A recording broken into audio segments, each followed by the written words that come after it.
नमस्ते मित्रांनो, आज आपला महसूल प्रश्नांचा सोमवारचा भाग 14 प्रश्न क्रमांक 131 ते 140 बघूयात. न्यायिक किंवा अर्धन्यायिक अधिकाऱ्याने एखाद्या प्रकरणात दिलेली स्थगिती 6 महिन्यानंतर आपोआप रद्द होते, ही बाब खरी आहे का? त्याचं उत्तर आहे नाही. याप्रमाणे असलेला पूर्वीचा आदेश रद्द करून माननीय सर्वोच्च न्यायालयाने दिनांक 29/2/2024 रोजी निर्देश दिलेले आहेत की जोपर्यंत कोणत्याही कार्यवाहीमध्ये दिलेल्या स्थगिती आदेशाबाबत कारण मीमांसा नमूद करून निर्णय घेतला जात नाही, तोपर्यंत कोणताही स्थगिती आदेश एका विशिष्ट कालावधीच्या समाप्तीनंतर आपोआप समाप्त होतो किंवा रद्द होतो असे समजण्यात येणार नाही. त्यामुळे एखाद्या प्रकरणात दिलेली स्थगिती 6 महिन्यानंतर आपोआप रद्द होते, ही बाब खरी नाही. कारण ही आधीची जी तरतूद होती ती आता अस्तित्वात नाही. पुढचा मुद्दा, शासकीय कार्यालयांमध्ये सादर करण्यात येणाऱ्या प्रतिज्ञापत्रासाठी मुद्रांक शुल्क म्हणजे स्टॅम्प पेपर अनिवार्य आहे का? याचं उत्तर आहे नाही. महाराष्ट्र शासनाने 10/2/2016 तसेच त्यानंतर वेळोवेळी विविध शासकीय सेवांकरता शपथपत्राऐवजी स्वयंघोषणापत्र म्हणजे सेल्फ डिक्लेरेशन व कागदपत्रांच्या साक्षांकित प्रतिऐवजी स्वयंसाक्षांकित प्रती स्वीकारण्याचे निर्देश दिलेले आहेत. तसेच माननीय मुंबई उच्च न्यायालय औरंगाबाद खंडपीठ यांनी त्यांच्या दिनांक 11/10/2021 निकालपत्रामध्ये स्पष्टपणे नमूद केलेलं आहे की शासनाने दिनांक 1/7/2004 रोजी महाराष्ट्र मुद्रांक कायदा 1958 कलम 4 अनुसूची 1 अन्वये आकारल्या जाणाऱ्या मुद्रांक शुल्क कलम 9 अन्वये माफ केल्याची अधिसूचना जारी केलेली आहे. अशा अधिसूचनेनुसार जातीचे प्रमाणपत्र, उत्पन्न प्रमाणपत्र, निवासी प्रमाणपत्र, राष्ट्रीय प्रमाणपत्र मिळविण्यासाठी किंवा कोणत्याही शासकीय अधिकाऱ्यासमोर दाखल करण्याच्या किंवा वापरण्याच्या इतर कोणत्याही हेतूसाठी किंवा कोणत्याही न्यायालयात किंवा कोणत्याही न्यायालयाच्या अधिकाऱ्यासमोर सादर करण्यात येणाऱ्या प्रतिज्ञापत्राच्या दस्तऐवजावर आकारले जाणारे मुद्रांक शुल्क माफ करण्यात आलेले आहे. दिनांक 1/7/2024 रोजीची अधिसूचना आणि दिनांक 12/5/2015 परिपत्रक हे अत्यंत स्पष्ट आहे, ज्यात कोणत्याही शासकीय अधिकाऱ्याने स्टॅम्प पेपरवर प्रतिज्ञापत्र करून आणण्याचा आग्रह धरू नये असे स्पष्ट निर्देश दिलेले आहेत. त्यामुळे शासकीय कार्यालयामध्ये सादर करण्यात येणाऱ्या प्रतिज्ञापत्रासाठी मुद्रांक शुल्क म्हणजे स्टॅम्प पेपर हे अनिवार्य नाही. स्वयंघोषणापत्रावर उक्त बाबी मिळवता येतील.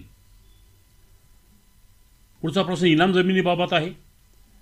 बोगटादार वर्ग 2च्या इनाम जमिनीची शेती प्रयोजनासाठी सक्षम प्राधिकाराच्या परवानगीशिवाय विक्री झाली असेल तर ती नियमानुकूल करण्यासाठी काय तरतूद आहे? याच्यासाठी आपल्याला महाराष्ट्र अधिनियम क्रमांक 21/2002 महाराष्ट्र शासन महसूल आणि वन विभाग यांचे परिपत्रक दिनांक 9/7/2002 या अन्वये महार वतन जमिनी व्यतिरिक्त नवीन व अविभाज्य शर्तीने दिलेल्या बोगटदार वर्ग 2च्या इनामी वतनी जमिनी बोगटदार वर्ग 1च्या करण्याबाबत जे निर्देश दिलेले ते पुढील प्रमाणे आहेत. एकतर पुढीलप्रमाणे बोगटदार वर्ग 2च्या जमिनीची शेती प्रयोजनासाठी विक्री करण्यासाठी शासनाच्या किंवा सक्षम अधिकाऱ्याच्या परवानगीची किंवा ना हरकतीची कोणतीही आवश्यकता नाही. अशा विक्रीनंतरही जमिनीवरील बोगटदार वर्ग 2 जो आहे ती अट कमी होणार नाही. म्हणजे शेतीसाठी कुठल्याही परवानगीची आवश्यकता राहणार नाही, परंतु धरणाधिकार हा वर्ग 2 राहील. पुढची तरतूद त्याच्यात आहे, नवीन व अविभाज्य शर्तीने धारण केलेल्या वर्ग 2च्या बोगटदारांना सदर जमीन जुन्या शर्तीने म्हणजे बोगटदार वर्ग 1 करण्यासाठी सदर जमिनीच्या चालू बाजार मूल्याच्या किमतीच्या 50% रक्कम अदा करावी लागेल, तर ती जमीन वर्ग 1ची होईल. अशा वर्ग 2च्या जमिनी सक्षम प्राधिकाराच्या पूर्व परवानगीने अकृषिक वापरासाठी हस्तांतरित झाल्या असतील आणि त्यासाठी धारकाकडून योग्य ती रक्कम अदा करण्यात आली असेल तर अशा व्यवहारातील बोगडादार वर्गाच्या जमिनी पूर्वलक्षी प्रभावाने बोगडादार वर्ग 1च्या संबोधण्यात येतील. पुढची त्यात जी तरतूद आहे ती बोगडादार वर्ग 2ची जमीन बिगर शेतीसाठी चालू बाजार भावाच्या 50% नजराना रक्कम न भरता विक्री केली गेली असेल तर असे हस्तांतरण चालू बाजार भावाच्या 50% नजराना अदा करून नियमित करता येईल आणि नंतर सदर जमीन ही बोगडादार वर्ग 1ची होईल. आता या तरतुदीमध्ये पूर्वी अशी तरतूद होती की 50% नजराना आणि त्या नजराण्याच्या 50% दंड अशी तरतूद होती, परंतु ती तरतूद आता रद्द करण्यात आलेली आहे. हे विशेषतः लक्षात घ्यावे. पुढचा प्रश्न, पुढील तारखेचे धनादेश म्हणजे पोस्ट डेटेड चेक देऊन एखादा खरेदी खताचा व्यवहार पूर्ण करण्यात आलेला आहे. त्या आधारे फेरफार नोंद नोंदवली गेलेली आहे, परंतु पुढील तारखेचे दिलेले धनादेश वाटलेले नाहीत. त्यामुळे फेरफार रद्द करता येईल का? याचं उत्तर आहे नाही. महसूल अधिकारी हे केवळ नोंदणीकृत दस्ताची नोंद करणारे अधिकारी आहेत. त्यामुळे त्यांनी नोंदणीकृत दस्तऐवजाची नोंद घेणे आवश्यक आहे. पैशाच्या व्यवहाराशी महसूल अधिकाऱ्यांचा काहीही संबंध नाही. खरेदीचे पैसे जर मिळाले नसतील खरेदी देणार याला, तर त्याने त्याच्याविरुद्ध खरेदी देणाऱ्याच्या विरुद्ध फौजदारी गुन्हा दाखल करणे आवश्यक आहे आणि खरेदी खत रद्द करून घेण्यासाठी दिवाणी न्यायालयात दाद मागणे आवश्यक आहे. त्याच्यामुळे महसूल अधिकाऱ्यांनी अशी नोंद प्रमाणित करावी. पुढचा मुद्दा आहे, सामायिक शेतजमीन खरेदीत काही व्यक्ती बिगर शेतकरी असतील तर फेरफार नोंदीवर काय निर्णय घ्यावा? महाराष्ट्रात बिगर शेतकरी व्यक्तीला शेतजमीन खरेदी करण्यास बंदी आहे. मालमत्ता हस्तांतरण कायदा कलम 45 अन्वये सामायिक जमिनीत प्रत्येक खरेदीदाराचा समान हिस्सा असतो. म्हणून सामायिक शेतजमीन खरेदीत प्रत्येक व्यक्ती शेतकरी असणे अनिवार्य आहे. उक्त प्रकरणात फक्त शेतकरी असलेल्या व्यक्तींपुरती फेरफार नोंद प्रमाणित करता येईल. इतर जे बिगर शेतकरी आहेत त्यांच्या लाभात अशी नोंद प्रमाणित करता येणार नाही. पुढचा मुद्दा आहे, एका व्यक्तीने स्वतःच्या नावे 1 हेक्टर शेतजमीन खरेदी केली. खरेदीदाराच्या भावाने आक्षेप नोंदवला की सदर जमीन खरेदीसाठी त्यांनी 50% रक्कम दिली आहे, त्यामुळे त्याची नाव अधिकार अभिलेखात दाखल व्हावे. खरेदी घेणार याची या बाबीला संमती आहे. याच्यात कायदेशीर तरतूद अशी आहे की महसूल अधिकारी हे नोंदणीकृत दस्ताची नोंद करणारे अधिकारी आहेत. कोणाचाही हक्क ठरवण्याचा त्यांना अधिकार नाही आणि तोंडी स्वरूपाच्या म्हणण्याला कायद्यात महत्त्व नाही. याचं जे कलम आहे ते भारतीय साक्ष अधिनियम 2023 कलम 94 आणि 95 या कलमामध्ये अशी तरतूद आहे. आणि नोंदणीकृत दस्तऐवजातील मजकुराबाहेर जाऊन अधिकार अभिलेखात महसूल अधिकाऱ्यांना नोंदी करता येणार नाहीत. त्यामुळे अशी जी मागणी आहे की त्यांनी पैसे दिलेले ती फेटाळून नोंद जी आहे ती प्रमाणित करणे आवश्यक आहे.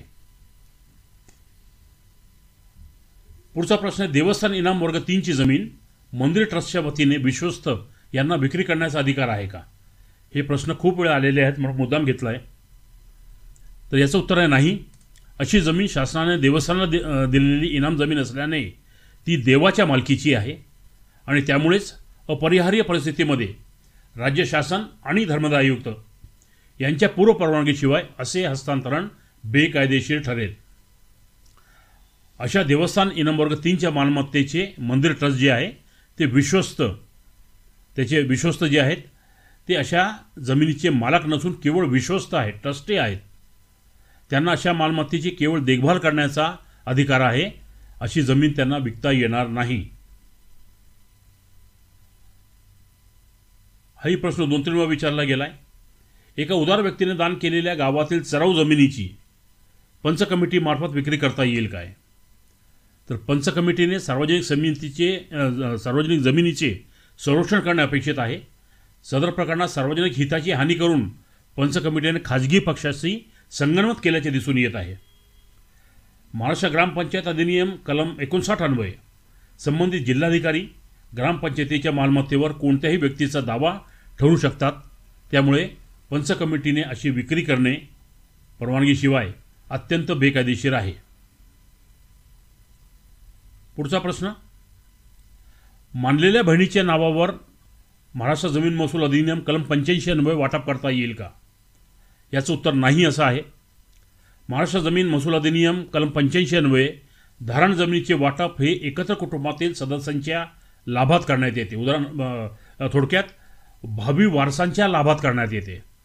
मानलेल्या बहिणीच्या नावावर वाटप करून देण्याचा प्रश्नच उद्भवत नाही. ज्या व्यक्तीला जमिनीत वाटप मागण्याचा अधिकारच नाही अशा व्यक्तीला जमिनीचा मालक बनवून स्टॅम्प ड्युटी अदा करणे पद्धतशीरपणे टाळण्यात आल्याचे दिसून येत आहे अशा प्रकरणामध्ये. त्यामुळे असा जो दस्तऐवज आहे तो बेकायदेशीर ठरेल. अशी मानलेल्या बहिणीच्या नावावर कलम 85 अन्वये विक्री करता येणार नाही. जरूर तर ती जमीन तिला स्टॅम्प ड्युटी अदा करून बक्षीसपत्राने देता येईल. शेवटचा प्रश्न, मंडल अधिकारीकडून एखादी फेरफार नोंद रद्द करून फेर नोंद घेण्याबाबत आदेश देता येतात का? ही अत्यंत चुकीची बाब आहे.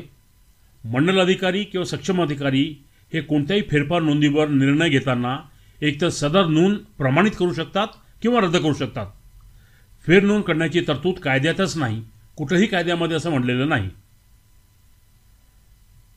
रद्द केलेल्या फेरफार नोंदीविरुद्ध उपविभागीय अधिकारी यांच्याकडे अपील दाखल करणे हा एकमेव पर्याय आहे. मंडल अधिकारी सक्षम अधिकारी यांनी फेर नोंद करावी असे शेरे लिहून उपविभागीय अधिकाऱ्याचे अपिलाचे अधिकार वापरणे हे मूळतःच बेकायदेशीर आणि अवैध आहे. त्यामुळे असे शेरे देऊ नये. एखादी फेरफार नोंद रद्द झाली असेल तर संबंधिताने फक्त आणि फक्त उपविभागीय अधिकारी यांच्याकडे अपील दाखल करणे हे अनिवार्य आहे. आज इथंच थांबू. याची PDF मी माझ्या वेबसाईटवर उपलब्ध करून देतोय. पुढच्या सोमवारी पुन्हा भेटू. नमस्ते, धन्यवाद.